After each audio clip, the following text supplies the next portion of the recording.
آپ نے اللہ کے رسول نے فرمایا جو کسی مومن کا دل خوش کرتا ہے وہ دراصل مجھے خوش کرتا ہے۔ رشتہ تو یہی ہے نا کہ حضور کا امتی ہے، اور جو مومن کو مجھے خوش کرتا ہے وہ اللہ خوش کرتا ہے۔ اس لیے میرے بھائی آج آپ اس سلسلہ میں زیادہ سے زیادہ تعاون کریں اور کوتاہی نہ کیا کریں کہ تھوڑا بہت دے کر جان چھڑا لیا کر۔ اللہ نے آپ کو بہت لائٹنگ بچوں کی شادی پر میں دیکھتا ہوں لاکھوں کا خرچ ہو جاتا، مگر غریب کی بچی کے لیے جب کہتے ہیں تو آپ 10-20 ہزار بھی نہیں دیتے۔ تو یہ قابل افسوس حال ہے کہ مال اللہ کا، اس کا بندہ جو ہے اللہ نے اس کو غریب بنایا۔ میرا آپ کا امتحان کیا کہ یہ میں نے بھیجا، کوئی نہیں آتا۔ امیر المومنین علی رضی اللہ عنہ فرماتے ہیں ان المسکین رسول، جب مسکین آ کر سوال کرتا تو دھوکہ نہ کھا، وہ مسکین نہیں آیا، اللہ کا قاصد آیا۔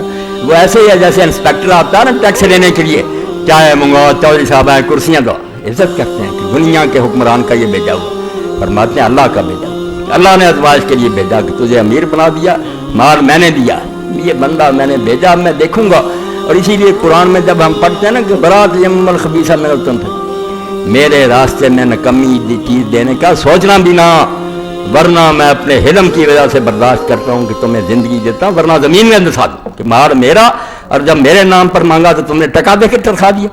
ہاں آپ کا داماد آتا اور ہم کوئی رشتہ دار آتے تھے لاکھوں لٹا دیتے، جب میرا بندہ ہے فرماتے ہیں من آت المسکین فقد آت اللہ، جو مسکین کو دیتا وہ کسی کو نہیں دیتا، اللہ کے دائیں ہاتھ پر رکھتا ہے۔